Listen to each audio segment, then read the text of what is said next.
explanation when he asked us to do the resolution. Okay, I'd like to call this meeting to order.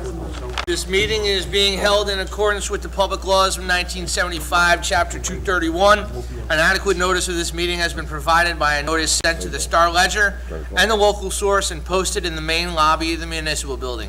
All, can we please rise for the Pledge of Allegiance?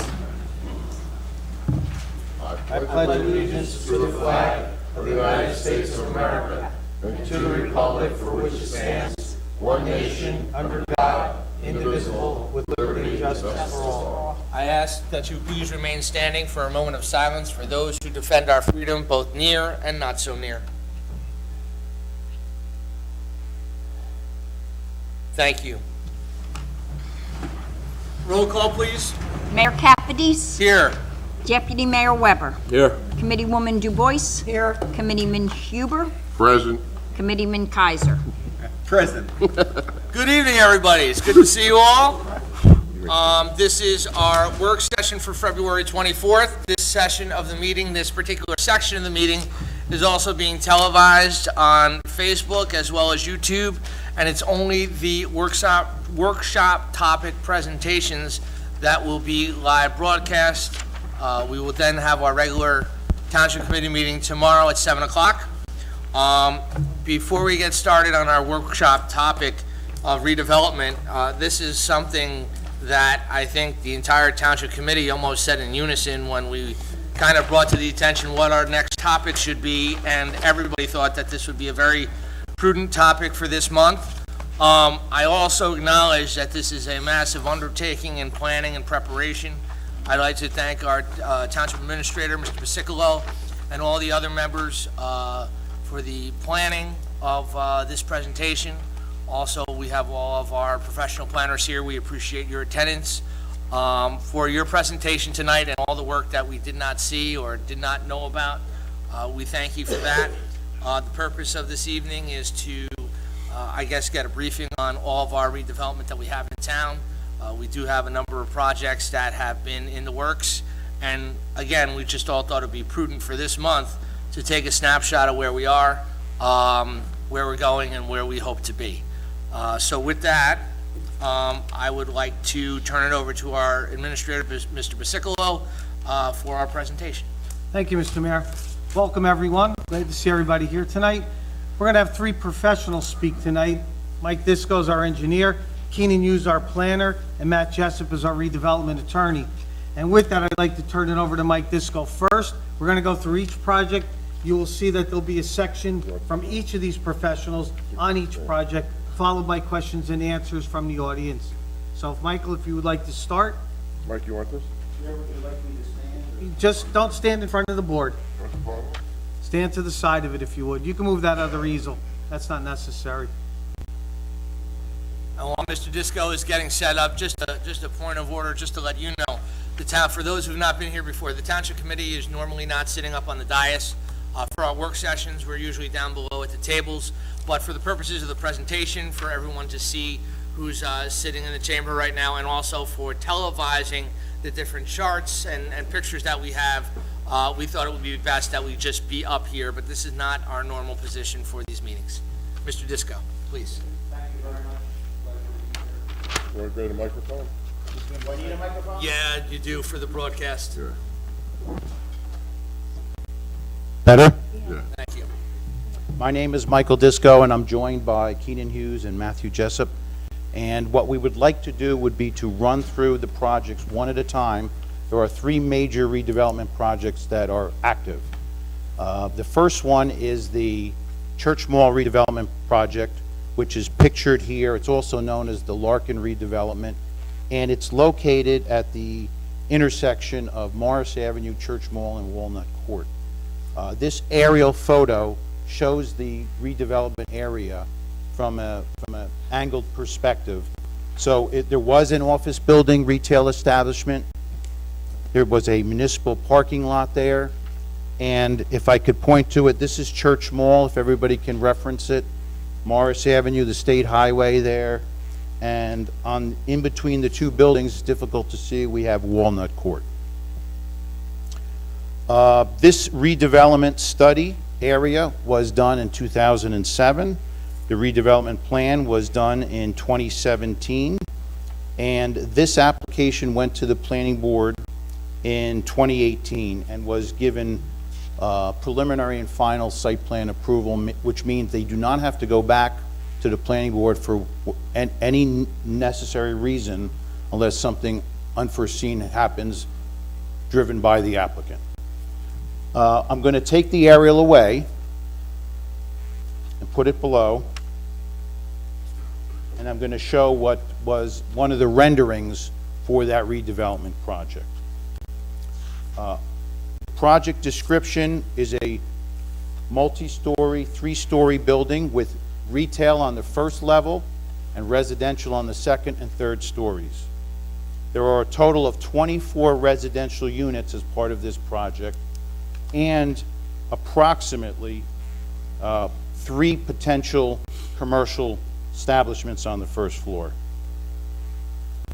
There are 32 parking spaces in an underground garage. The project, as I indicated, received planning board approval. The applicant or the developer satisfied all of their resolution conditions. We had a pre-construction meeting in May, which is a meeting held with all of the staff here prior to construction, so everybody's on the same page. And then some construction commencement began. The developer received his building demolition permits and did the demolition of the building. They also received their plumbing permits and did sanitary sewer lateral hookups on the site. They've also gotten a footing inspection. If you drive by the site, you've seen a lot of earth piled from excavation of footings for the building. What has delayed the developer, not Township generated, is the fact that they have aerial electrical utility poles in the way of the construction. It takes a long time for those relocations or eliminations of those services to occur. That's been happening. Verizon's been out there. JCP&L has been out there as well. And we're very hopeful that when they get past a very small window of more utility work, that they're going to be doing a lot more activity on the site. With that, I'm going to turn over to who would like to speak next? Keenan? Michael, can I just add one thing to that? Sure. I just want to acknowledge Carol Bianchi's here from JCP&L, actually. Thank you for coming, Carol. And in speaking to her, it looks like Tuesday, Wednesday, the final movement of the poles should be done, and that will allow Charlie to start. I had him in my office today. He said by the 18th of next month, he's planning on having the actual foundation walls shall be up, and he should be up and running. So he's moving along. Yeah, I think once the utility issue is rectified, there'll be a lot more activity out there, and it'll certainly look like activity as opposed to the situation now where it's just a hole in the ground. Thanks, Mike. I'm Keenan Hughes. I'm the planner for the planning board. I prepared the original redevelopment plan for this site. I was not involved with the site plan approval for the project, but Mike did cover, I think, all of the key points. A couple of things that I would just add, and as much as this relates to sort of the overall vision for the downtown, is that this is a mixed-use project. As Mike pointed out, it has about 4,000 square feet of retail on the ground floor along Morris Avenue, which we think will have a positive impact on the downtown, bring that new retail space to Morris Avenue, particularly in this location, which is really sort of a gateway into the downtown. The 24 residential units are broken down into 9 one-bedroom, 14 two-bedroom, and 1 three-bedroom. And this project does include a 15% set aside for affordable units, which is consistent with the township's affordable housing ordinances. 32 parking spaces are enclosed. You're not going to see those from the street, which we think is a benefit of the design. Other than that, I think that basically hits the overall concept for the project. We're very hopeful that things are going to start moving very quickly on the site in short order. Keenan, can you point out also where the entrance and exit to the building actually will be? Well, to the actual building, there's some retail space here, which with some potential direct access into those storefronts. At the corner is the main entrance to the residential, and then the parking garage is accessed, I think it was about 50 feet off of Morris Avenue, the garage door that you see here in the rendering. There is no entrance or exit on the Walnut Court side. That's correct. Anything to add, Matt?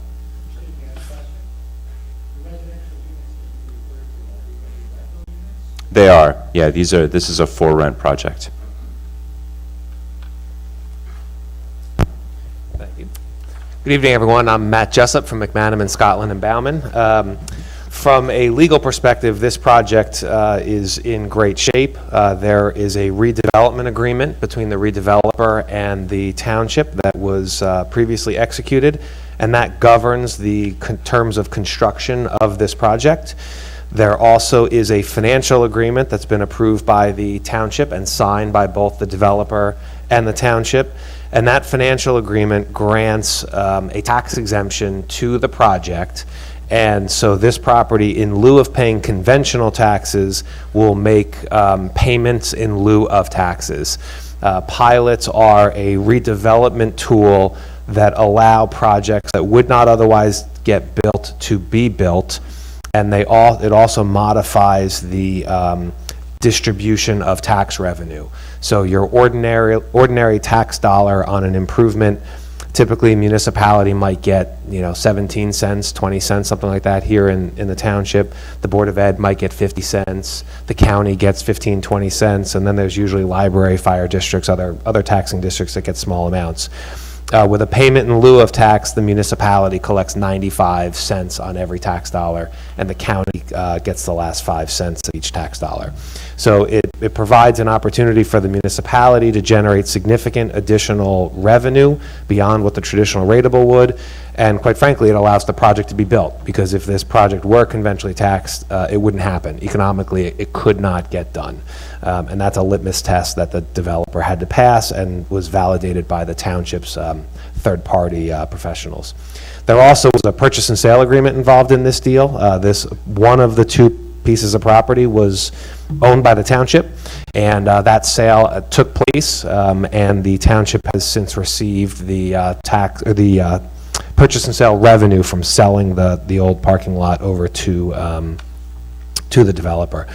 So this one is in great shape, all agreements done, adopted, in full force and effect, and as soon as the project is complete, the property will go from paying conventional taxes to paying pilots instead. Right. As a government body, tell where the dollars go. To the school, they just don't get any until we okay.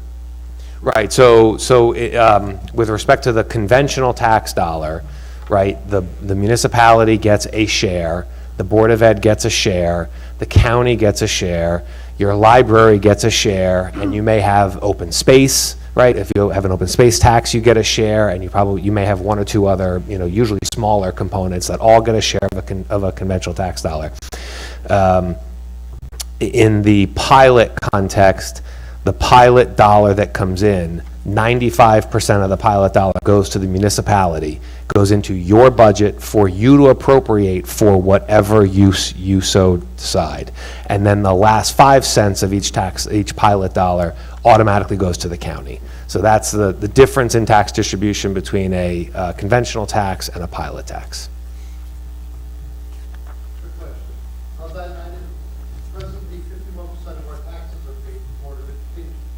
So 51% of that 95 cents will go to Board of Education? No. No, so Matt? again, let me try it again. No, I understand what you're saying. I understand wholeheartedly. But if we put students in the school, you're going to put unfunded students in the school. No, Matt, I mean, the study was done for the schools. If you'd like to, I don't know who had that study, if it was you or Keenan.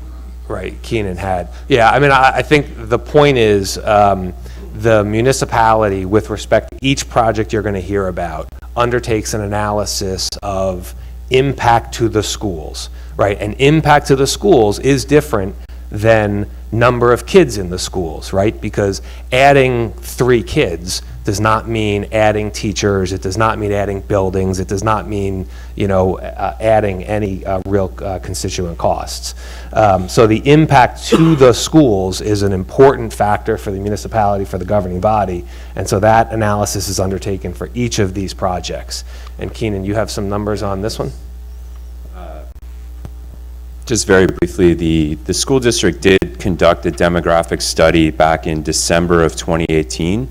And that study actually factored both this project as well as the so-called Gomes project, which we'll hear about later. But that study actually found, even considering those projects, there's a declining enrollment in the school district. So any kids that are generated by these developments will largely be taking seats that previously existed, and essentially basically reconciling that declining enrollment that we're seeing across the district.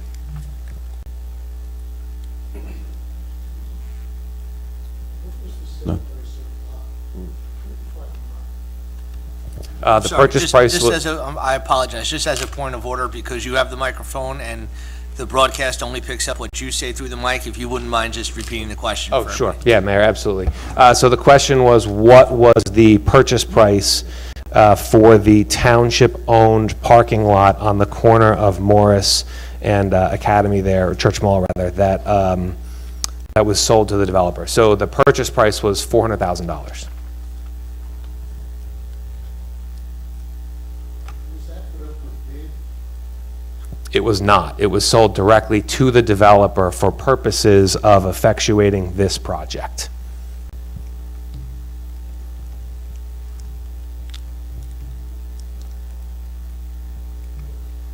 If there's no further questions, should we go on to the next development, Michael? Think so? Back to Mike?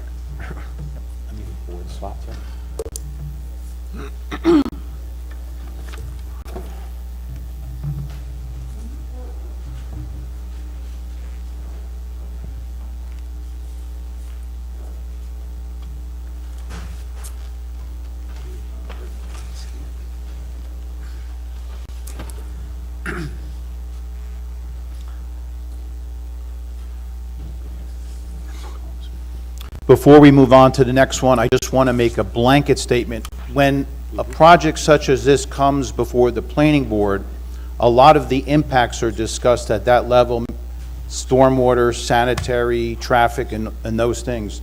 So I'd like to point out that on each of the three redevelopment projects that we're going to talk about, all of those topics were addressed or raised previously, and I would say very definitively that on each of the three redevelopment projects that you're about to see, all of them unequivocally will reduce runoff effects, stormwater effects. I know that's a very critical question that is raised often in Springfield because of the extensive flooding issues that we have. They are mandated, all of these projects, to not only do no harm, but to reduce the runoff effects.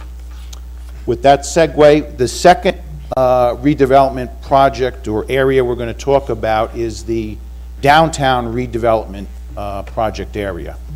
This is the area that is bounded on three sides by three streets: Caldwell Place, Morris Avenue, and Center Street.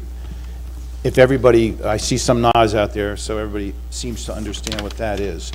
It's conventionally known as the Gomes redevelopment project as well.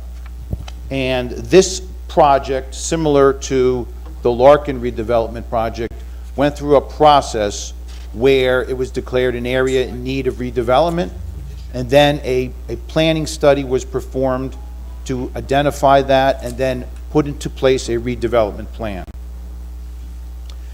This application actually was the earliest of the three developments to get started. This project went before the planning board in 2015 and received preliminary planning board site plan approval in December of 2015. I emphasize the word preliminary, whereas this project got the preliminary approval in 2015, 4+ years ago. The Larkin project, for instance, received preliminary and final site plan approval simultaneously. That's why once you get the final approval, you can start effectuating the construction of that. So let's talk some of the specifics about this site. This is a 4.5-story tall building. It will have almost 30,000 square feet of retail and will have 140 residential units on the upper floors. There will be a total of 206 parking spaces associated with this project. 140 of those parking spaces will be provided on-site, many subsurface, and others at the rear of the building. There will be parking on Morris Avenue associated with this, along Center Street, and there will be some off-site parking. This site was encumbered or constrained by DEP flood hazard area or flooding limits. A portion of this site is within the flood hazard area. As a result, once the preliminary approval was obtained by the developer, they had to go to NJDEP and get permits for that. That process was rather lengthy. They acquired those permits in September of 2018. So you can see there was a period from December 2015 to September 2018, where there was really no activity on the site regarding future planning tasks. The DEP permit was a major part of that process. This project has 1.73 acres. And we did have the building department issue demolition permits, which can be done outside of site plan approval, final site plan approval. Anybody can get a demolition permit to do anything. You just need a site plan approval to actually build something. The buildings, the commercial buildings on Morris Avenue were demolished on 2 consecutive weeks, on July 5th of 2019 and July 12th of 2019. If you drove by there, you certainly saw a different facade in that area. With that, I'm going to pass the microphone. Thanks, Mike. What I would add to what Mike said was just comment a little bit about the overall architecture of the building and tell you a little bit about what we've been doing on the township side to what I think really improved this building over the last year or so. Since they received their DEP permits, they came back with a modified design, which meant that they had to essentially raise this wing of the building along Center Street. And what they originally came in with was less than desirable, at least from the planning board's perspective. So we've worked very hard to address this facade of the building. We've made a number of other changes to the materials, the windows, the storefront design, et cetera, over the past 6 months or so. The bid has provided some very helpful comments, which I think the redeveloper has taken up and made even further modifications. So we have had several planning board meetings. We're hopeful that the next one, we think the project is in a good place, and that hopefully the board will look favorably upon it at that point. But we think it's a project that's come a long way. Certainly as a planner, I would acknowledge that this is a project that's going to have a major impact on the downtown, just due to its location, its overall size and scale. So we really want to make sure that we're taking the time to really emphasize the aesthetic issues, the design issues, the overall massing, and make sure that this is going to have a positive impact. One other point that I wanted to note is just not only did they need modifications due to DEP, but there were also issues related to the power lines in JCP&L, which has required them to essentially push the building 5 feet back off of the property line along Morris Avenue, which actually turns out to be a positive, I think, for the town, because it's going to open up that sidewalk a little bit more, allow for some additional streetscaping, pull that building off the property line just a bit. So with that, unless anyone has any questions, we can turn it over to Matt, who can talk a little bit more about where we are from a legal viewpoint. Thanks, Keenan. So as Mike started with, this project started in 2015. The redevelopment agreement between the town and the developer was approved in 2015, which means that sort of the core of this project, the number of units you heard Mike talk about, the number of parking spaces, the height, and some of the aesthetics were agreed to back in December of 2015.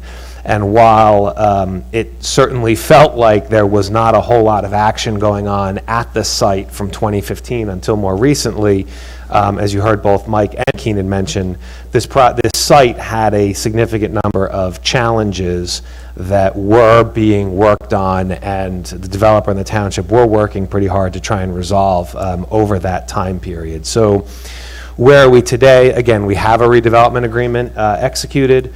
We have the terms of a financial agreement, so the terms of a pilot, a payment in lieu of tax for this project that has been agreed to for quite a long time now.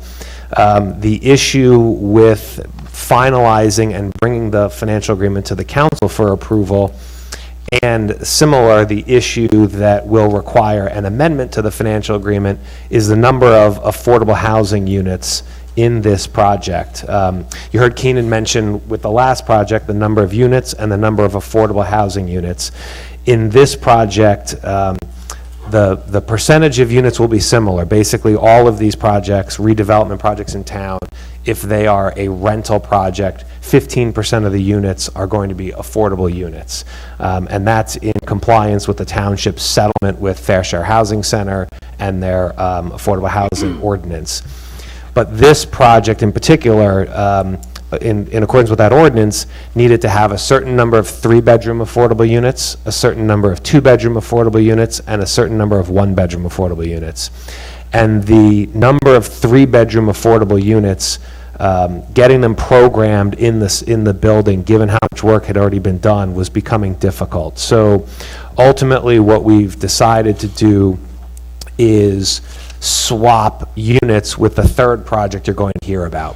And obviously, we couldn't finalize the terms of that until the third project had come along and into a little further development. So what is simply happening is this project is going to have 2 additional 2-bedroom units that it's not otherwise required to have, and 2 less 3-bedroom units than it otherwise would be required to have. And the next project you're going to hear about will have the opposite, right? It will have 2 3-bedroom units in excess of what it needed to have, and 2 2-bedroom units less than it needed to have from an affordable housing standpoint. But the total number of affordable housing units and the bedroom distribution of those units across both of those projects are in the aggregate in compliance with all the ordinances. And this is been approved by Fair Share Housing Center. So what the governing body is going to see coming up is an amendment to the redevelopment agreement, and they'll see the financial agreement approval, which is by ordinance. And we would expect to see both those things basically in the March-April timeframe. Matt, what is the breakdown on units in there, the total numbers, 2-bedroom, 1-bedrooms? Yeah, Keenan has that. Yeah, I have that handy. It's 103 1-bedroom units, 34 2-bedroom units, and 3 3-bedroom units.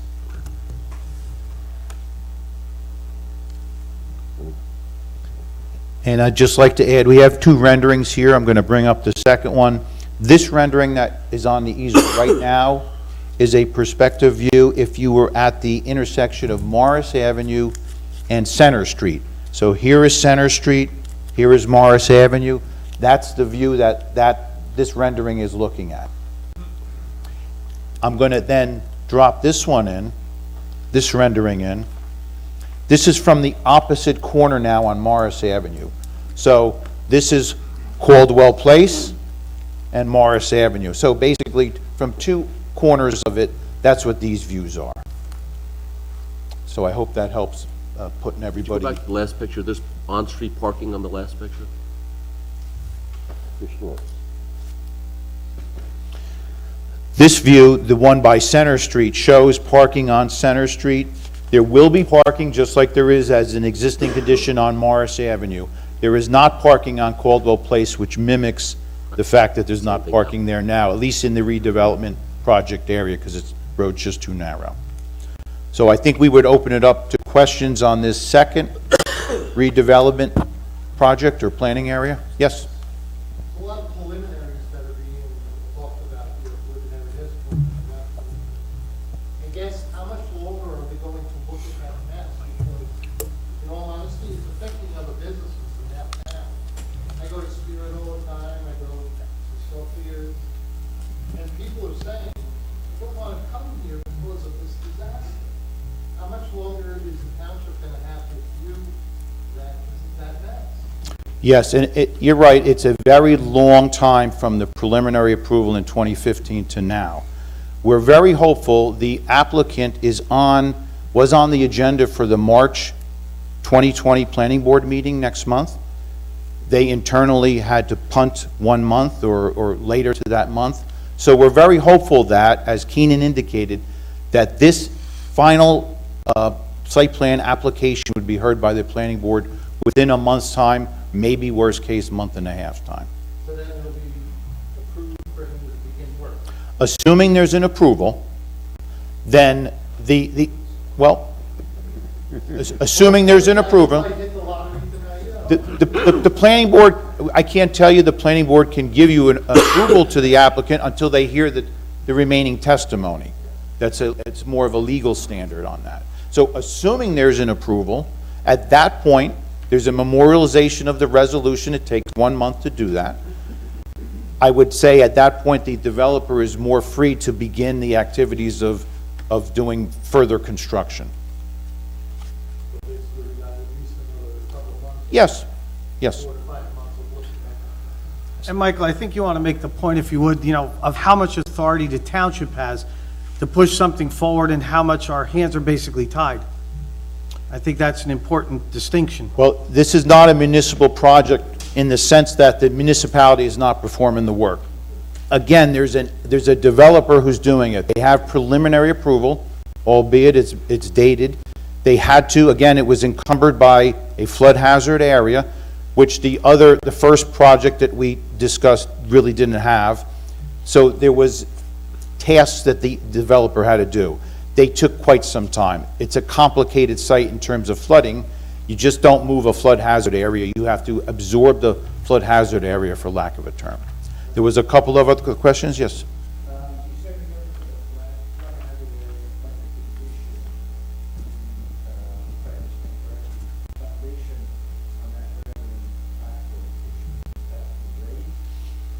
So the question was regarding the flood hazard area and what the impacts were from the preliminary to what we're looking at now. Did I summarize it pretty accurately?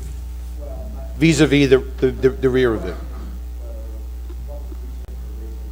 Okay. So this project has underground parking. It also has parking at grade behind the building that you just can't see. It's kind of a U-shaped building. The flood hazard area process, or the DEP process, was an analysis by DEP about where the flood limits are, what the impacts were. As part of that review process, DEP dictated that some of the underground parking had to be removed. The reason for that was that they felt that in the design storm that DEP uses, the flood hazard area design storm, many people commonly refer to that as the 100-year storm or thereabout. In such an event, there would be flooding in the underground parking area. So they had to pull or reduce the size of that parking to, in effect, prevent the floodwaters from reaching that area. As a result of that, that parking that was previously underground had to come up to grade. In order to make that work, the Center Street side of the building, for lack of a better word, had to bring up the parking there and hide it. As a result, there was an increase in the building height there.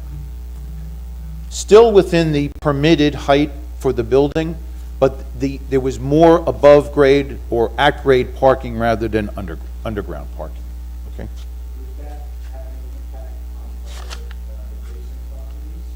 So one of the requirements from DEP is that there would be no harm here. No harm is translated as there would be no adverse flooding impact anywhere.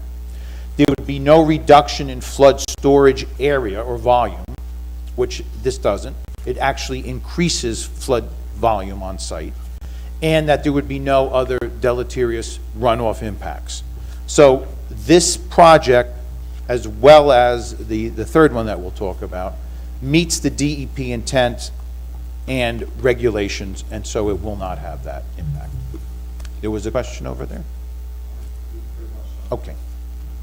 Yes? I think people sometimes have a negative impression of the term affordable housing. Can you comment on people that might be attracted or be able to live in these projects under affordable housing? Yes, I'll pass that one. And would you repeat the question so that the audience or the people at home can hear? Yeah, if I understood it correctly, the question was, can we comment on the demographics of the potential occupants of the affordable housing in the project? So these units are required to be set aside for very low, low, and moderate income households. Those limits are set regionally, and basically all the rents are defined and set for each of those respective households. So there's certain tiers sort of within the affordable housing set aside. So it would range from very low income households to moderate income households, moderate being 50 to 80% of area median income. I don't have the rent numbers off the top of my head, but they're substantially lower than the market rate units, but still appropriate and tiered towards each of those sort of segments of the low and moderate income population. I think at a previous meeting, the comments were that it allowed people like teachers to come in and young professionals. It doesn't mean, Yeah, incorporates attractive people who they might want to attract. that's right. So the whole idea, the whole concept of inclusionary housing, why they have that tiered system is that moderate income households as well, which means a lot of workforce housing would also be included within the set aside.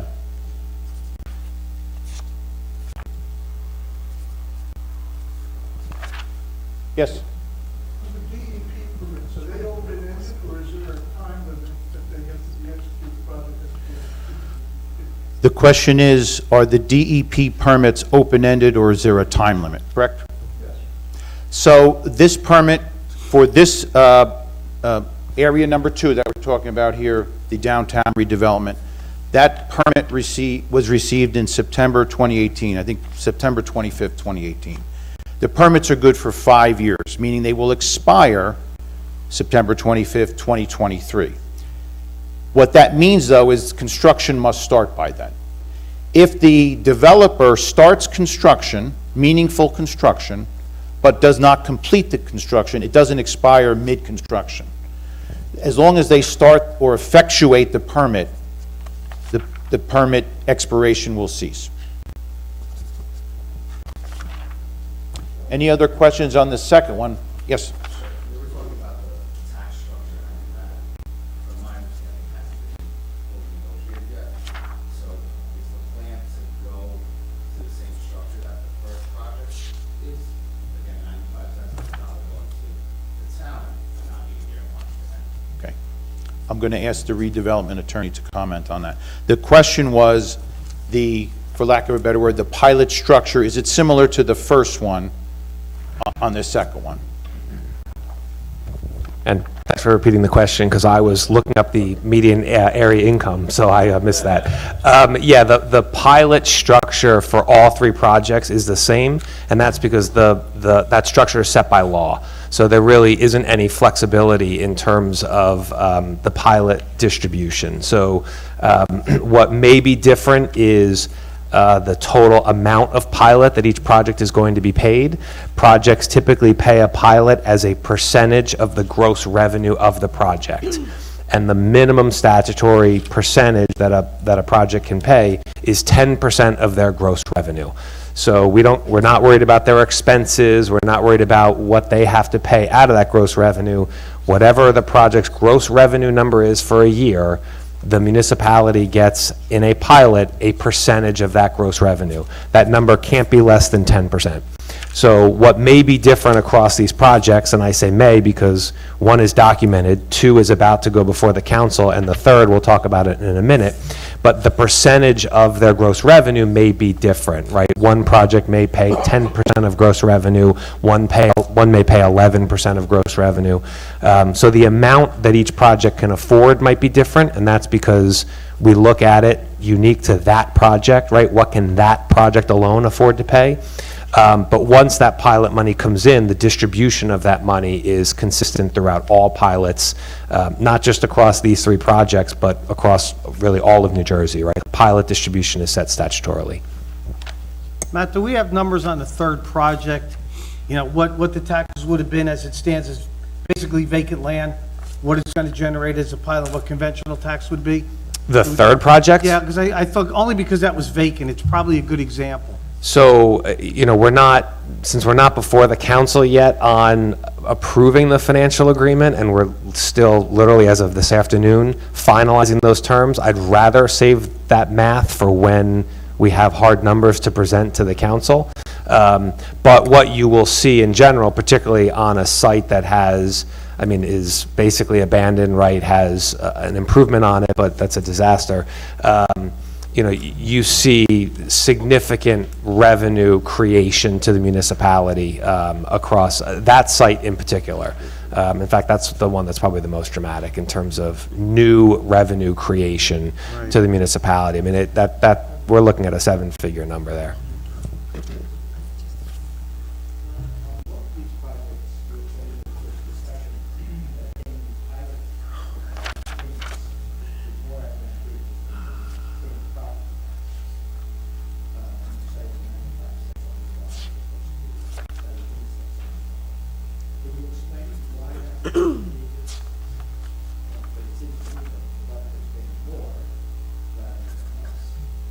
Yeah, so the question is, why is it more advantageous for a pilot to be paid in lieu of conventional taxes? And I think the distinction there is the pilot is not an amount that is equal to what the otherwise applicable tax would be. Most likely, in most circumstances, the pilot amount that the developer pays will be less than they would have paid in conventional taxes. So the developer is paying less total taxes, the township is receiving more in total revenue, and the first statement about the developer paying more than they would if they had paid otherwise applicable taxes really doesn't apply, because as I hopefully mentioned earlier, if any of these developers had to pay conventional taxes at the full tax rate, none of these projects would get built, right? This project would remain a hole in the ground, essentially. Saks would remain the way it has looked for the last, 20 or more years now. None of these projects economically could get built. They couldn't get financed. The developers wouldn't put up the money. And none of this development would happen but for the payment of a pilot, which is going to be less than a conventional tax on these improvements if you could even do it. But you couldn't, because they wouldn't actually build it.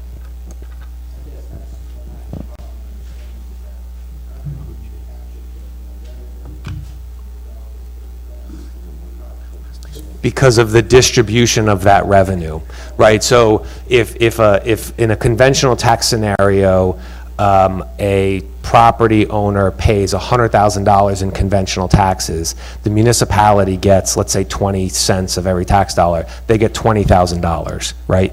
If the developer pays a pilot of $50,000, so right, substantially less than the otherwise applicable tax, but the municipality gets 95% of that $50,000, they're getting double the amount that they would have gotten under conventional taxes. Because of that's right, because of the switch in distribution of the revenue. That's correct. Yes? Are there terms on the pilot program that the last 10, 15 years and then transfer to traditional tax, or is it forever? Yeah, that's a great question. So the question is what the term of the pilot is and whether it stays a pilot forever or whether it eventually goes off to conventional taxes. So The pilot term cannot exceed 30 years. So, and for the one pilot that's approved and the other pilot for Gomes that has been fully negotiated and soon to be approved, or at least considered, those terms are for 30 years. Projects of this size, doing a pilot for the full 30-year term statewide is conventional and needed in order to make the project work. At the end of that 30-year term, the property goes back on the conventional tax rolls and gets assessed like any other property by the tax assessor and pays conventional taxes, assessment times tax rate, land and improvements with those tax dollars distributed in the ordinary method of distribution, whatever that will be 30 plus years from now. Matt, I got a question for you. Do we have a breakdown of what they were paying versus what they will be paying?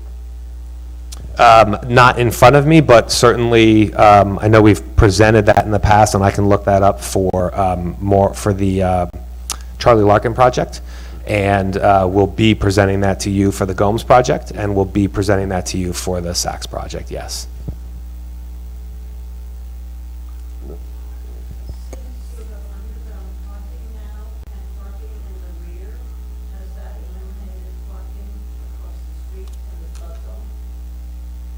Where's the flood zone across the street? Duffy's Corner now. Right. So as Mike mentioned earlier, there is a portion of the total parking that will need to be housed off-site, right? So not on this Morris Center and Caldwell block.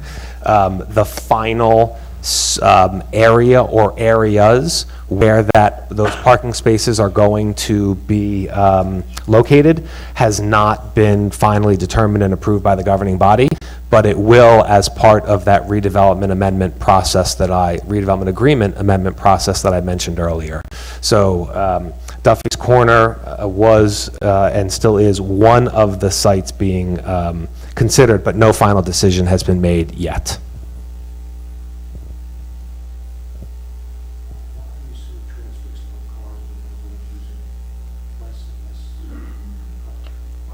Don't get me started, but but in all fairness, I'm not a planner, so I'll let Keenan. Well, see, there you go. Yeah, yeah, absolutely, of course, Mike.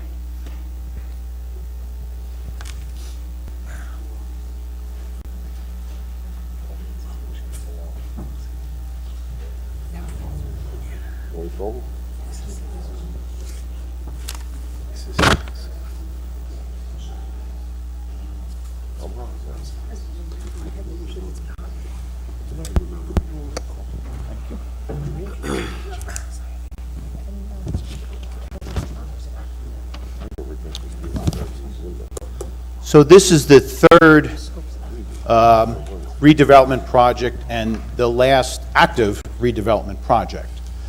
This redevelopment project was the former Saks site, and most people identify it with that term, the Saks site, as opposed to whatever else it may be called.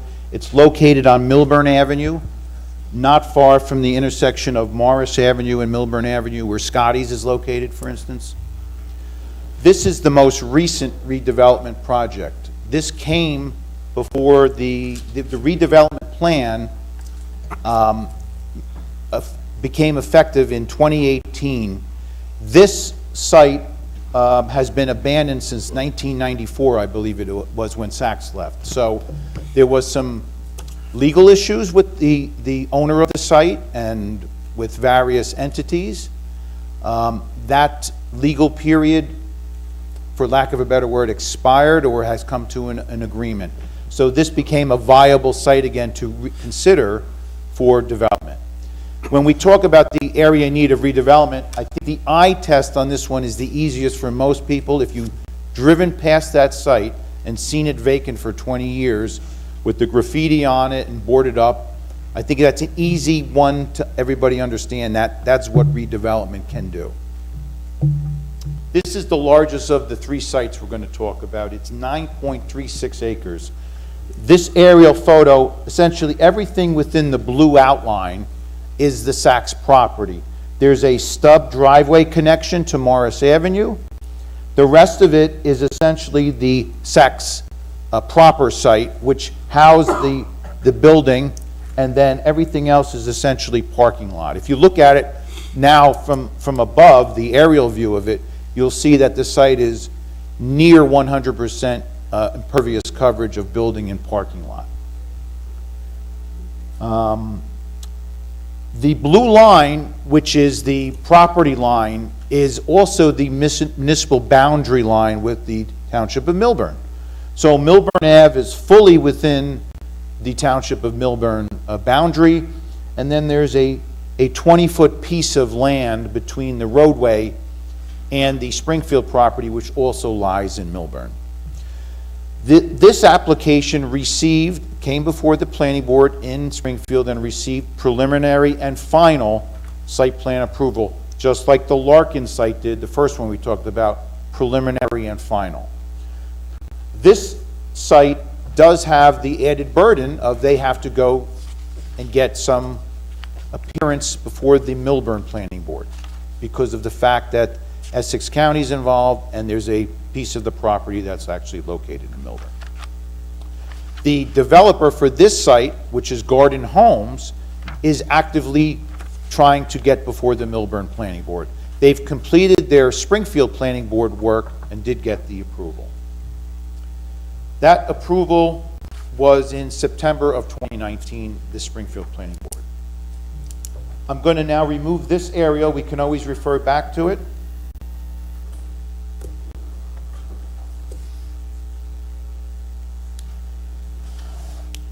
And before I put the renderings up, this is a colorized plan, aerial plan of what the development will consist of. Again, this is the driveway connection to Morris Avenue, which is an existing feature. They will have a gate there to restrict access to the site to only people that are members of this community. That minimizes traffic to and from Morris Avenue. The tan areas that you see are the buildings of this in a multi-story enclosed building which has a courtyard area. There is parking in this building and apartment units and one ground floor retail space on the corner. That retail space is about 6,000 square feet. By resolution, can't be more than 7,000 square feet and is a very minor component of this. The areas rimming the exterior are townhome units or individual townhouses. There are 47 townhouse units and 223 apartment units for a total of 270 units on the 9.4 acre site. There will be 516 parking spaces associated with this. Visually, you can see that there'll be much less coverage or impervious coverage, pavement areas. Everything that you see in the green area will be a removal or elimination of pavement area or building area and a greening up. It has an inherent benefit from a stormwater perspective. This site is located near a brook at the, what I'll call to the right side of the drawing or the east side of this drawing. The applicant went to DEP, much like the second one had to, but this was a much simpler process since the flooding impacts didn't reach into the site and they weren't proposing to do any improvements in the flood hazard area. So they've already received their what's called a flood hazard area verification and permit. That came in this month. Project also received Union County Planning Board approval. Will be 4 stories, 3.5 to 4 stories tall, depending upon whether you're talking about the apartment units or the townhouses. 48 feet tall maximum. And has the feature from a traffic perspective that there will be, funded by the developer, a traffic signal in Millburn at the main entrance exit to the property on Millburn Avenue. That's correct. So What she asked for? the question was, where is that located? Is it across from Baltus Roll? So this is the main access to the development. What you can't see off the sheet is essentially an intersection with Baltus Roll in Milburn, not to be misconstrued with Baltus Roll Avenue in Springfield. There is no access to Baltus Roll Avenue. There's no access to the residential area in Springfield here. There is the driveway access for the community residents only, gate actuated. The main access will be here. There is also a minor relief entrance exit on the far east side of the site. I think I've covered what I wanted to before I pass on the mic. Mike, before you go. Yes, You had 47 townhouses, how many units? 223 apartment units for a total of 270 units. Do you have a breakdown of 1, 2, and 3s? Okay. But also, no one will see the garage from Springfield Avenue, or you won't be able to see the parking garage from Springfield Avenue. It'll be hidden by the buildings. That's correct. I'll call it the grayish shaded area is the parking. It's going to be within the building, and you won't see that because you'd have to physically look through the apartment units on 3 sides, and on the 4th side, there is going to be a decorative architectural feature which hides the parking. How many parking spaces? There's going to be a total of 516. I think 320 of them are interior parking spaces. And to cut down on traffic in the morning, the developer will have a shuttle service going to Milburn train station. So it'll be back, so it'll be cut down on traffic on, I guess that's Springfield, I think it's Springfield Avenue, that comes right outside. Milburn Avenue, is it Milburn Avenue? Milburn Avenue. Milburn Avenue, yeah. Okay. Yeah, I would just say from a planning standpoint, I think the township ended up with an excellent overall land use plan for this site, with the apartment building located along Milburn Avenue and then transitioning to the townhomes to the rear.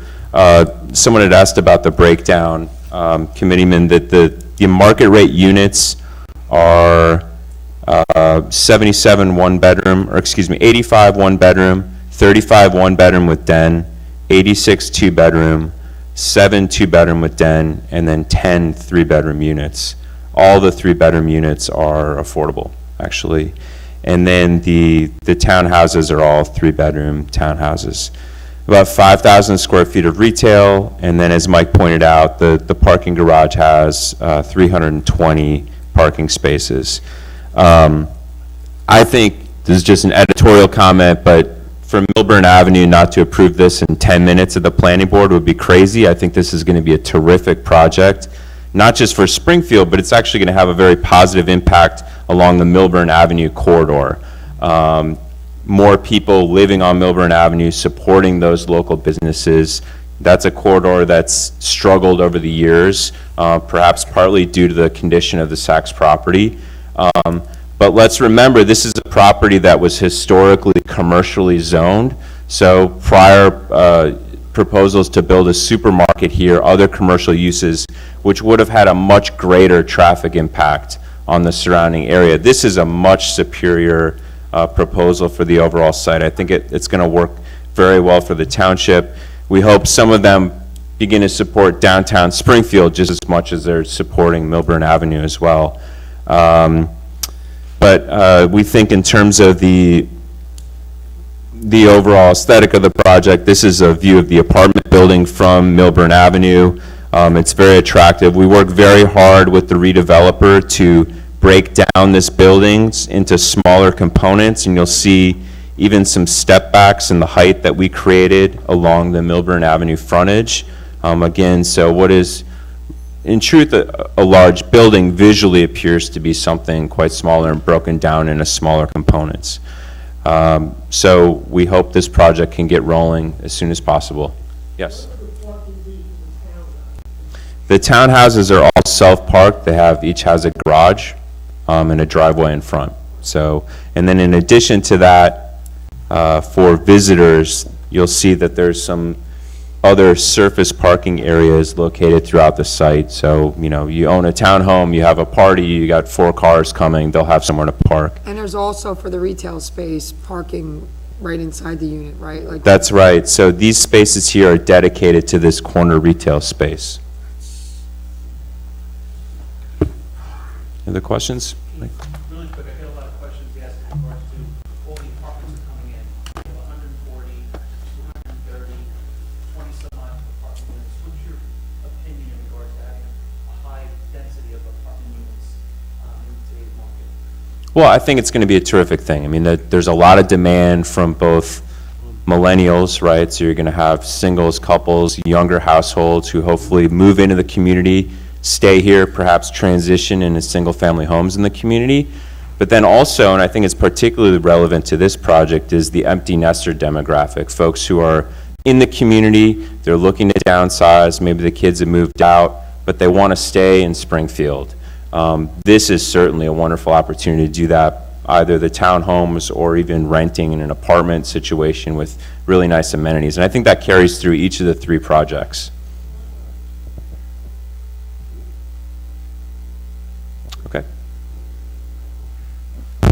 So Keenan mentioned, let's get this project started, and that's exactly what we have been working on most recently. So this developer has been designated as the conditional redeveloper by the governing body. There's a conditional developers agreement. Why conditional? Well, it's conditioned upon largely two things happening. One, us negotiating a full-fledged redevelopment agreement, which would govern the construction of this site as you see it. And two, negotiating the terms of a financial agreement, again, a pilot to be paid by this project in lieu of conventional taxes.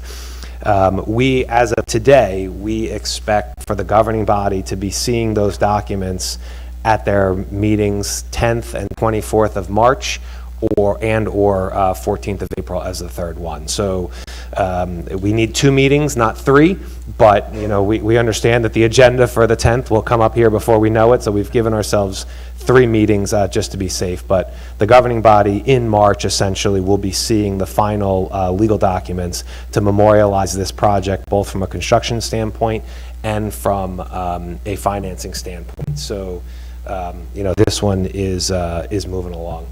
And briefly coming back to Committeeman Weber's comment on the revenue for the Charlie Larkin project, and this might pose a good example, that property, when it was on the tax rolls before the development started, paid a total of $12,500 in taxes, of which the municipality received, the township received about $3,725. We expect, per the terms of the financial agreement, that in the first full year that this project that you see down here is up and running, the township share of the pilot will be over $57,500. So you have an increase of just under $54,000 per year, taking the property from what it was to what it's going to be, and that's obviously just one example in the Larkin project, really the smallest of the 3, right? 24 residential units? 24 residential units. So you can start to let your mind do the math on 140 residential units and on ultimately 275 residential units. So this project, I agree with Keenan, we're pretty excited about, and again, the committee and as a result the public will be seeing more at the next couple council committee meetings on this one. And everything's rental. The town has everything on this project is all rent. That's what they told us. Correct. And Matt, just one clarification, what's going to come before the council is not design, it's not materials, it has nothing to do with, that's all been said already. That's correct. Yep. Yeah, those things were all taken care of between the redevelopment plan, which is a document, the zoning document that was a collaboration of the township committee and the planning board, and then the site plan approval that Mike referenced earlier that the developer already got. So what they are building is sort of locked in. We're memorializing some of those terms, but then more the how it gets built, how long they get to build it, what happens if there's a delay, and obviously the financial terms of what they're going to pay the township in lieu of conventional taxes. We've asked for, I'm sorry, Chair, we've asked for schedules, am I correct? Before they're getting permits now. The town never has schedules. We want a schedule that's going to tell us how long the project's going to be. Yes, weather and all that happens. but we want to know about how it's going to be. We aren't going to go out 5 years, 10 years for projects. We want it 2 years, you know, I'm saying 2 years, 18 months, whatever it is. We want it done, and we want it done now. That's why I want the Gome starts and Larkin starts and this. We will get schedules, and the town will have a schedule on it, part of this agreement. Right, so to Committeeman Huber's point, what you'll see in the redevelopment agreement for this project, and you see similar in other projects, what it's going to say is something to the effect of, from the date the committee approves the agreement, the developer has X amount of months, usually 3 to 4 months, to make their site plan application to planning board. Of course, that's already done here. And then it'll say, once they get site plan approval, which they have, they have another 4 to 6 months to get all of their other governmental approvals, right? They need planning board approval, but they might, as Mike said, they do need, in this case, Milburn planning board approval. They might need a county approval because it's located on a county road. I don't know that there are DEP issues here, but if there were a DEP approval, those other approvals, they'll generally have about 6 months to get. And then what the timetable will say is, once they have all their approvals, they have 60 days to get a building permit. And once they get the building permit out of the township, they have 30 days to mobilize and get construction going, and then they have X amount of months. You know, committee mentioned 24. I'd say a project of this size, don't be surprised if it says 36. This is a pretty large-scale project, but, there will be a timetable that sort of outlines those types of steps to keep the developer moving forward. And we have a standard of all material. It's not going to be put together with Home Depot specials. Just so you know that. We make sure it's going to be put together with good material. So you're going forward, it sounds like, with the project, but Milburn, are they scheduled to go in front of Milburn? So they are, I don't believe they have a set date with Milburn. I know they are looking in the April timeframe to appear before the Milburn Planning Board, but I don't know that an actual planning board date has been set yet. So basically, spring, they plan to be before the Milburn Planning Board. And obviously, one of the conditions to them moving forward with everything, and it'll be in our agreement with them, is that they get all of their approvals, right? And that will include whatever approval they need from the Milburn Planning Board. And Matt, that was on a developer, by the way, on the planning board with Milburn. They just weren't ready to do March. So that's why it's going to April. Okay, there you go.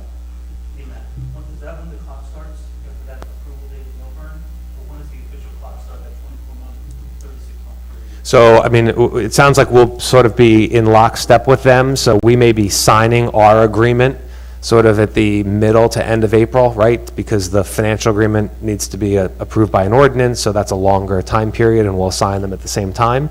But so that'll be their effective date. Let's call it mid-April will be their effective date, and then they'll have from there, they'll pick up with, 6 months for the balance of their governmental approvals. That would include the Milburn Planning Board, which they may very well have already gotten by then. Who knows? It'll be close. But that's around the time that clock will start, 6 months, and then, 60 days, and then construction. What will the effects be of, this big project, actually all of them, on our police and fire? And that's pretty good. Yeah, so what you're... Right, so we chatted about the schools a little bit earlier, but we can mention that again. So the question was, what are the effects of police and fire on, of these projects? And that's a great question. So to sort of forecast what you're going to see when we come before the Township Committee on this project in particular, using it as the example, there is a third-party professional that has done an analysis of what this project will cost in terms of what we call constituent cost of services, the things you're talking about, right? The increase to DPW, the increase to police, the increase to fire.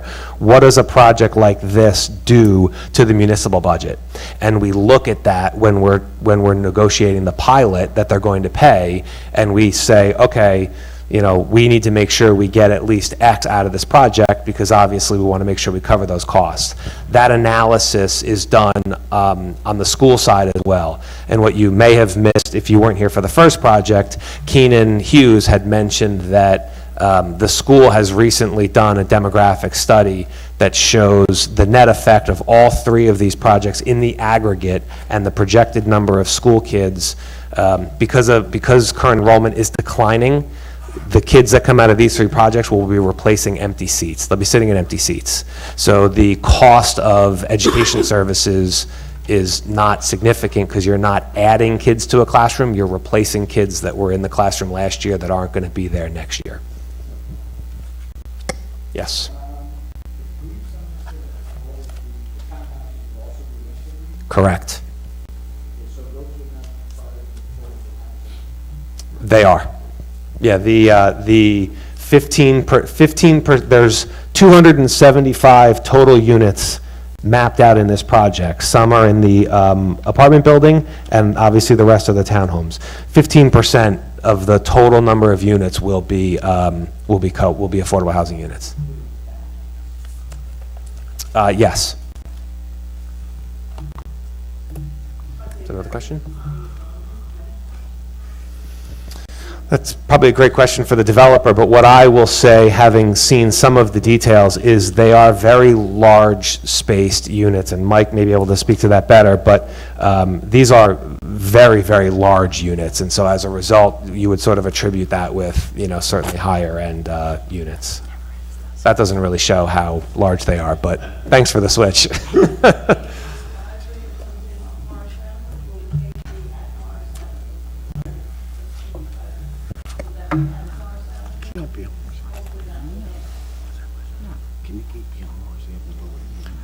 So the question was, if I heard it correctly, where the gate's going to be on the connecting driveway to Morris Avenue? Yes. So the gate is, it is not exactly at Morris Avenue, because the reason is there's a turnaround. There will be people that will drive in there accidentally, and they have to have the ability to turn around.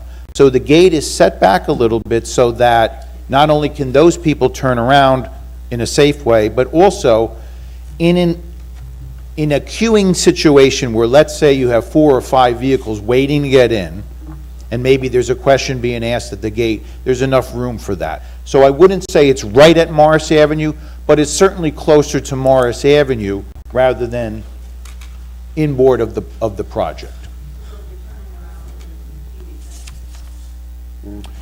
No, again, the driveway has a separate dedicated a road or driveway.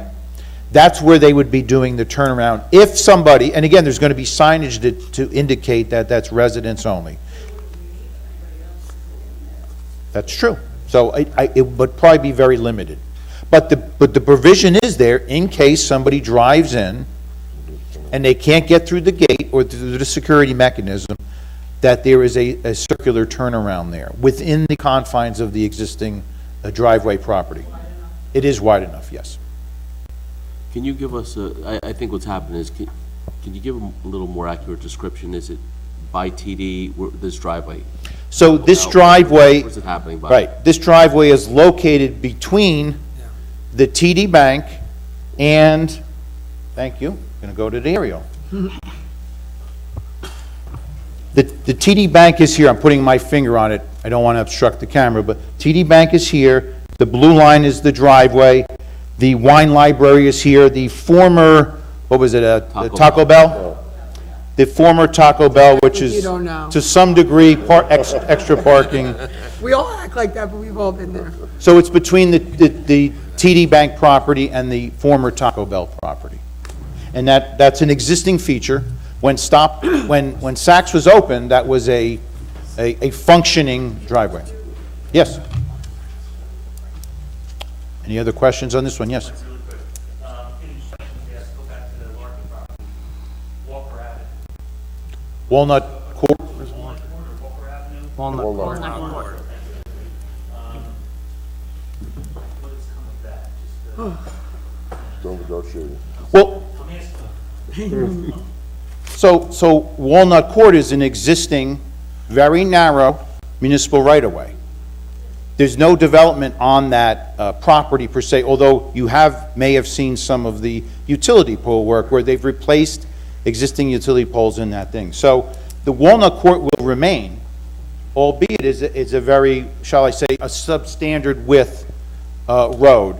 The people that utilize this, which are limited, I'm gathering to the people of Walnut Court and to the rear of the other adjacent commercial building where they have the rear parking lot, they kind of know what to expect when you go in and out of that property. There are instances, no question about it, where you can't get two cars past, and so somebody waits at the parking lot until somebody comes in, or vice versa.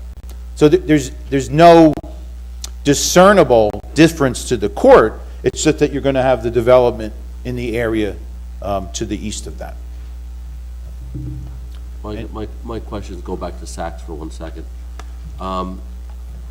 You know, we all kind of know what happened with the Stop and Shop and everything for all the years.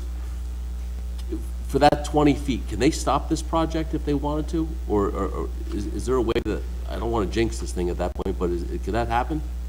They could fight it. Anybody want to come? I mean, Anything's possible, right? Anything's possible because obviously there was legal action Right. when Stop and Shop actually came. I believe there was legal action by Springfield and by Milburn. Right. So anything is possible. The sense that most people have, though, and especially from having been involved with it, grown with it to some degree, is that it's a different climate now. If you go down Milburn Avenue in Milburn, I think Matt alluded to it, there's a lot of vacancies on their commercial properties, storefronts. A lot of them, well in excess of what the average rate is. So you would think that this would benefit their downtown community. Now, Milburn has some other of their own issues with affordable housing, so that may muddy the waters in the grand scheme, but there's every expectation, and there have been numerous conversations with Springfield representatives and Milburn representatives dating to the commencement or initiation of this project, where most of their concerns, I think, were addressed, and they related to traffic and the like. Again, Springfield's going to get the financial benefit directly. Milburn, for the most part, may have the traffic impact directly. So, but the traffic signal was one of the things that was key to addressing Milburn's concerns, because they gave us their concerns up front. Mayor Dubois would be able to talk to that point. Yeah. But they also get a huge benefit of getting those storefronts revitalized and getting them moving at that point. Absolutely. So I think in the big picture, they would be silly to say no to it, but it is not under our control. The conversations were pretty much positive back when we were meeting, but again, you never know until things are done, so. I see two, so I don't know who was first.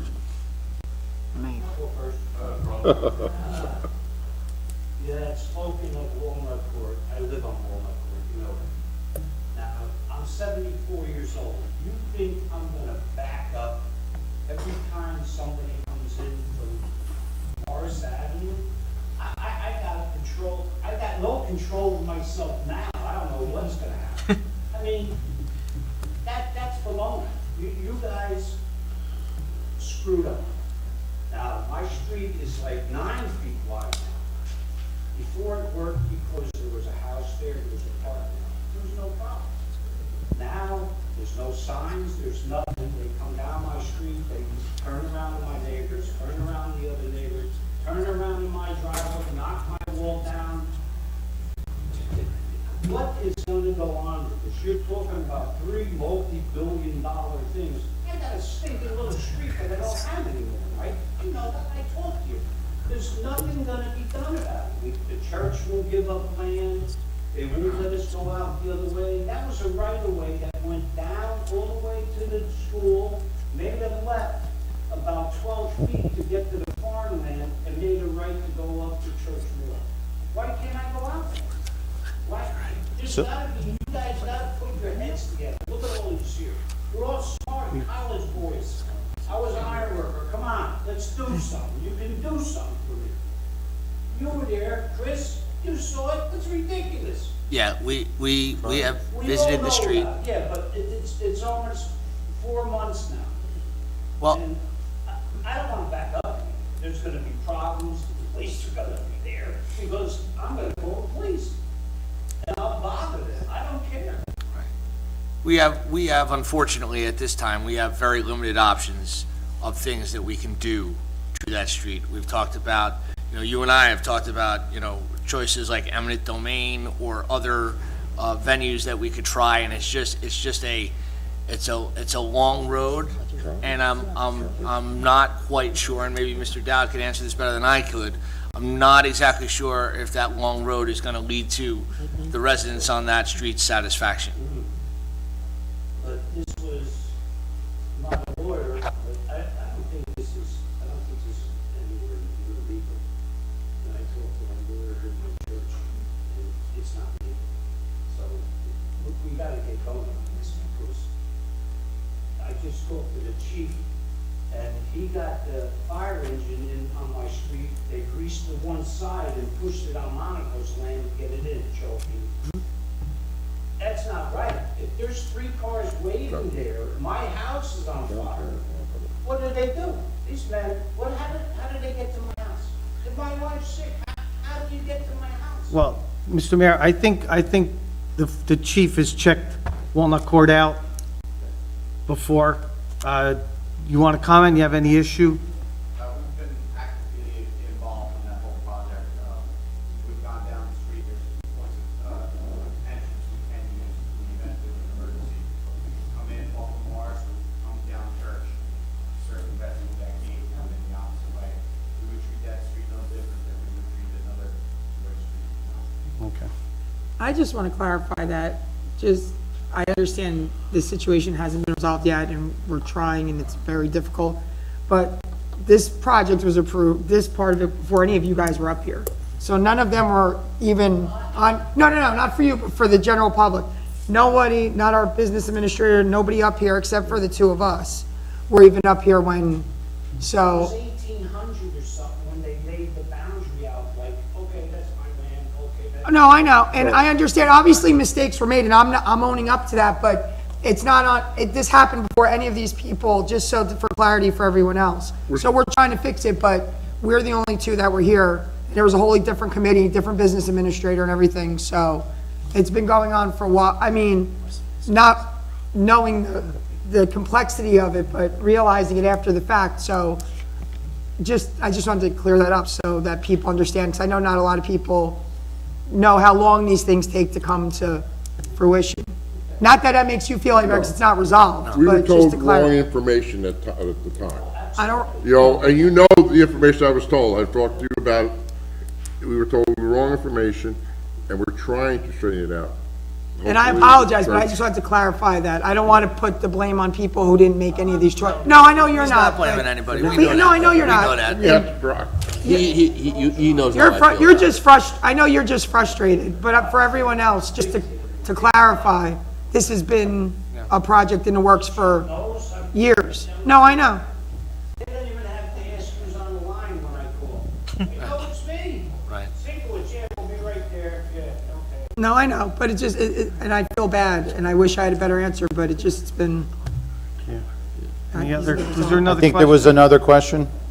Rear corner?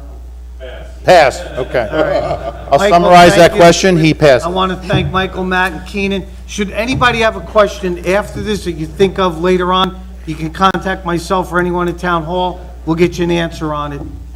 So thank you 3 for coming. We appreciate it. Thank you, Mr. Thank you, Bisichillo, everybody. Mr. Disco, Thank you. Mr. Jessup, Thank you. Mr. Hughes, thank you Thank very you. much.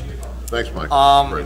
At this time, I would like to move on to our second presentation, and we sincerely thank the representatives of the New Jersey American Water Company for your patience. But they have a Water Company. presentation today that they would like to give while the public is here. And so, with that, I would like to give you the floor. Don't ask me. No, we weren't, unfortunately, we weren't, we didn't know you were coming with a PowerPoint. You want this? Yeah, if you wouldn't mind just using one of the handheld microphones. Oh, my back this way. The water company, that's what the water company's there for. Hope you guys questions for me.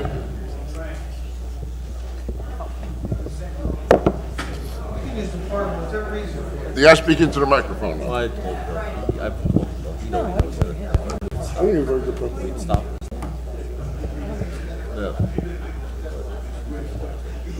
How's that? Probably terrible for you, but it's not the bad. Not that bad. All right, wait. Sir, please, thank you very much. Hi, my name is Frank Marasha. I'm the Chris, production manager for New I don't Jersey. think that's working.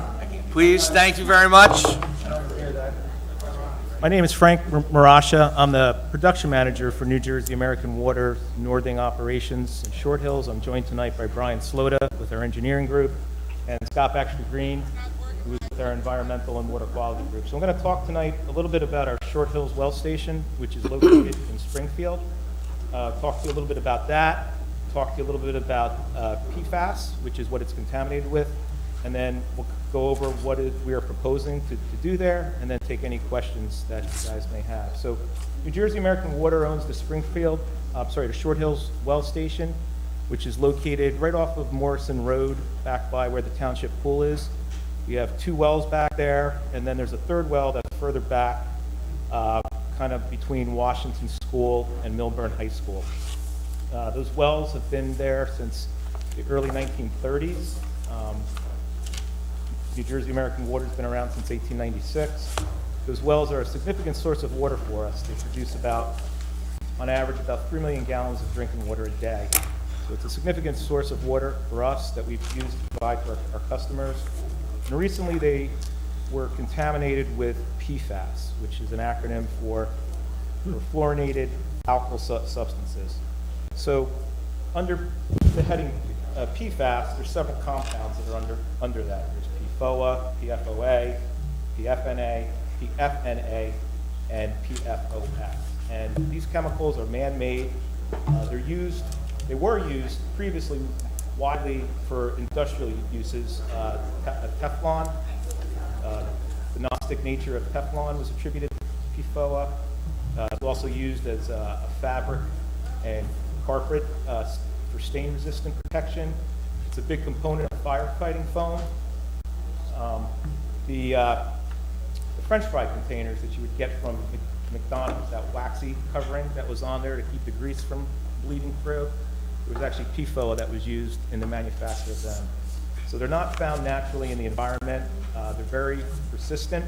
And the reason why they're persistent, it's been a while since I had organic chemistry, but they're an organic molecule, which means they have carbon in them. So they're kind of long chain-looking things. So you got a carbon, a carbon, a carbon, a carbon, and they're completely saturated with fluorines. Carbon has 4 places that it forms a bond, and in these particular molecules, every one of those bonding places is taken by either a carbon or a fluorine. So it's a very strong, very stable molecule. It doesn't break down naturally in the environment.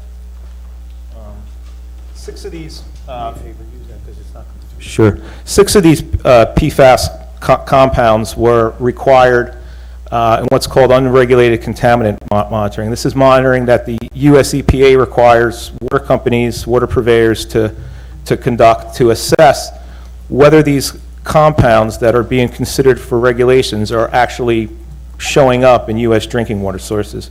So 6 of these PFAS compounds showed up in the last round of UCMR monitoring, and these were PFOA, PFOS, and PFNA. Between 2000 and 2002, PFOS was voluntarily phased out of production by its primary manufacturer here in the United States. And then in 2006, 8 major companies voluntarily phased out global production of PFOA and PFOS.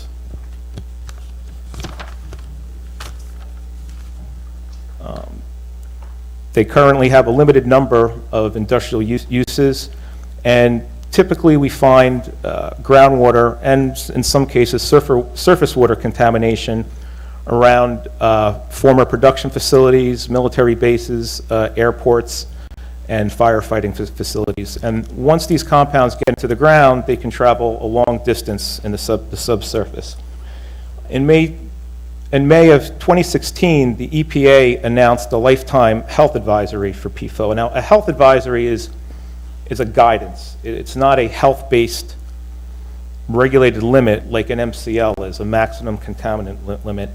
And they came up at 70 parts per trillion for PFAS and PFOA combined. Again, this was a non-regulatory number. It was based on the best peer-reviewed science, and it superseded the 2009 provisional health advisory for PFOA.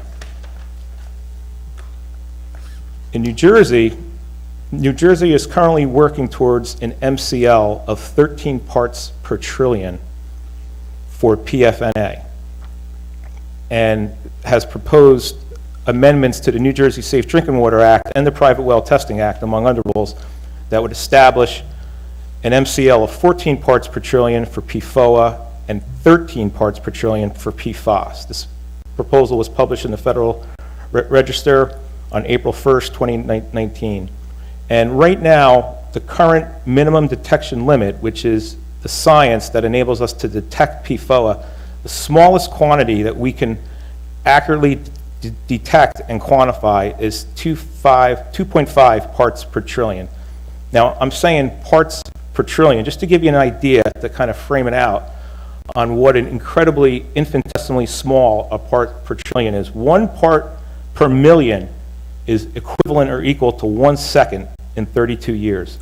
1 part per billion is equivalent or equal to 3 seconds in 100 years.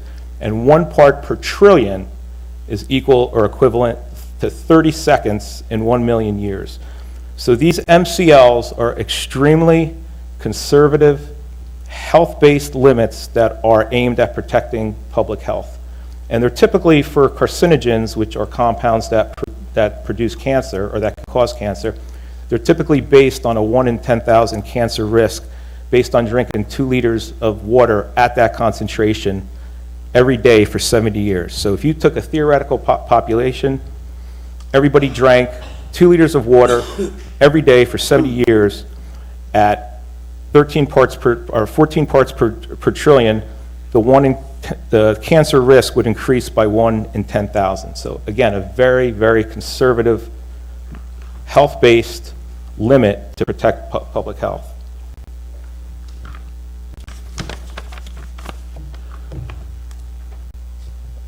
The best available treatment right now for PFAS removal is GAC and ion exchange.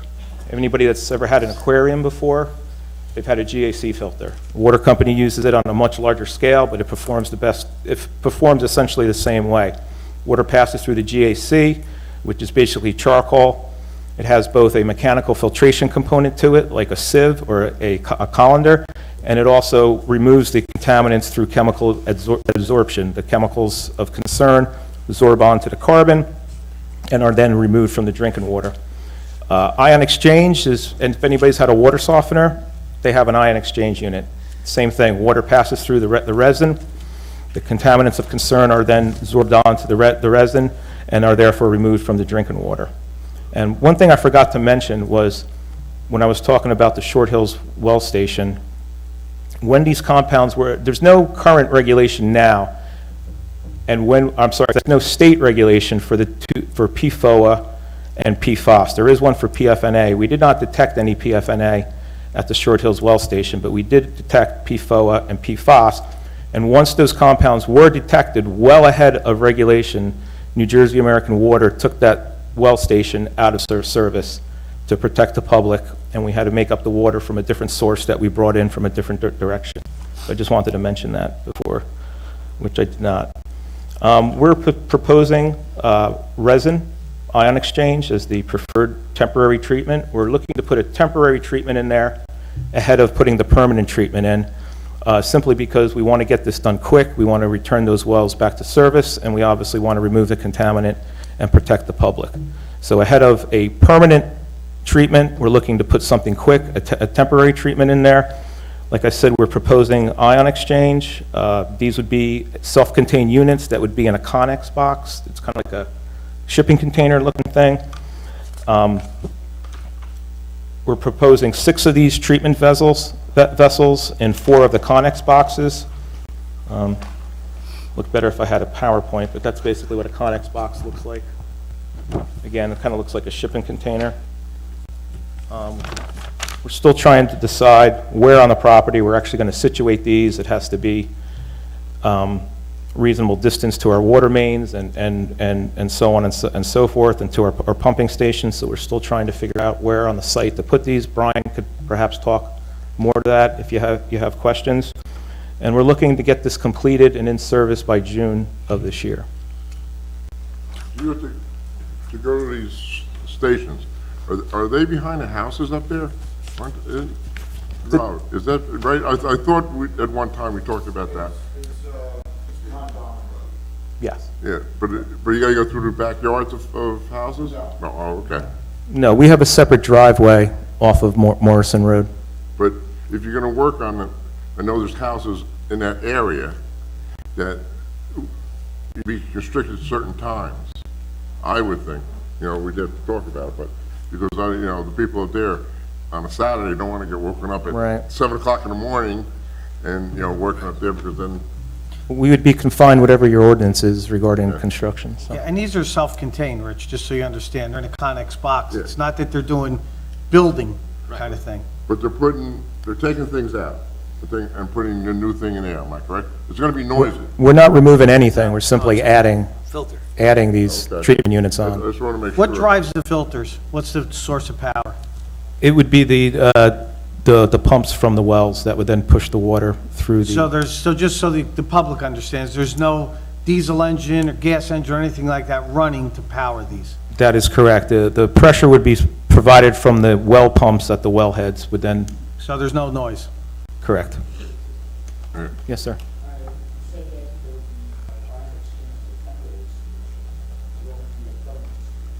Probably ion exchange as well, but in a more permanent structure. Yeah, and another reason why we're proposing the temporary treatment is, like I said, we want to get this in quick.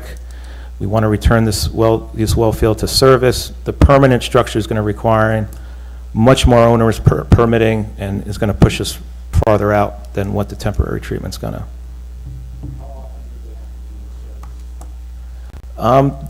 So like I said, they're resin, so the resin has an absorptive capacity. At some point, it's going to reach some terminal level where it can't remove any more of the contaminant, and at that point, it's going to be taken out of service and replaced. The 6 vessels are going to be in what we call lead lag operation, so they're going to be in series with one another. So if you can imagine, you have one vessel. The water comes from the well first, goes through the first vessel, and then goes through the second vessel. So the first vessel is the absorptive capacity is going to get used up the quickest, right? Because it's taking it out, and then whatever's left over is going into the second vessel. At some point in the operation, we flip-flop, and we make the lag the lead, and the lead the lag. And this way, we kind of prolong the life of the resin.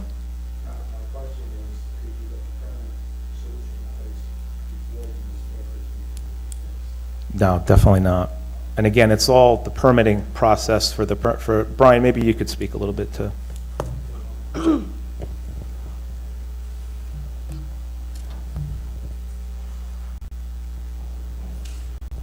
Yeah, hi, I'm Brian Slota, on the New Jersey American Water Project Delivery Team. So the lead lag operation is 3 and then 3, and we measure the breakthrough of the material or the compound after the first filter. So when we start seeing breakthrough on that filter, we start taking that offline and replacing the media and using the new media to make sure that we never have the breakthrough of the compound, in this case, the PFAS.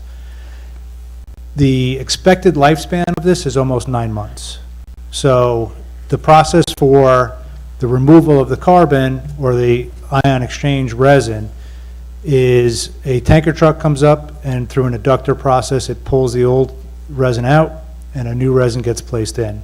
So it's one tanker truck. It looks like a diesel truck. That's that size. These vessels are, I forget the weight of the vessels, but they're a little bit taller than me, and I think they're about 4 foot diameter. So the 6 vessels fit inside of the Connex box. So there's 4 boxes lined up.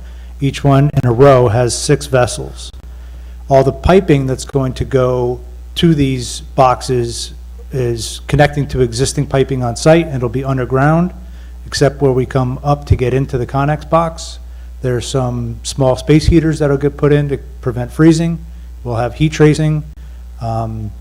So realistically, the noise increase is minimal. There really shouldn't be any noise that comes from the installation of these.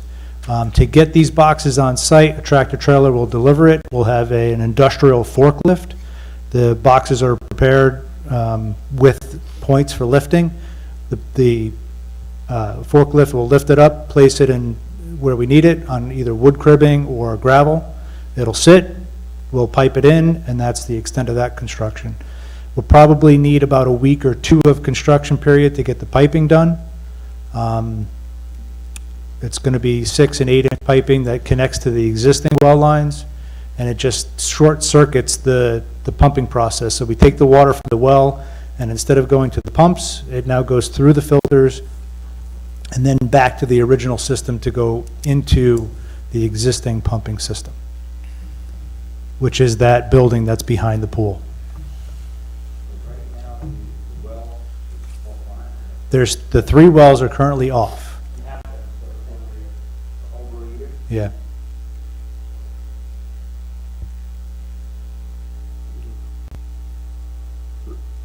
Anyone else have a question for the company?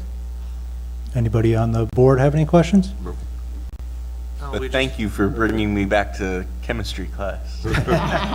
That's him, not me. What you didn't No, understand. and obviously, we appreciate your proactive approach and letting the residents know what's going on, and I would just ask that you coordinate with Mr. Basicolo as to when you're gonna start Yeah, work. so the last piece on the trailers are actually on order as of, I think, next week. Okay. The delivery time on them, I believe, was 12 weeks. So hopefully by the beginning of May, Yeah. we get delivery and we have the piping done, and we're in service in June. The short-term plan is to have those units about 3 years, while we do design, permitting, and everything else we need to do. The current plan, if it goes through, is there's an existing building behind the pump station that is not really in use. We're going to utilize that footprint, tear that building down, utilize that footprint to create the new structure. And all of that will go through the proper planning and zoning channels when that time comes. Currently, it's not designed at all. Okay, Okay, thank you. Thank you very much. thank you, guys. All right, this will, with the conclusion of that presentation, that will end the televised portion of our work session. So thank you very much for all who stayed and helped broadcast the meeting both on YouTube and Facebook. And without objection,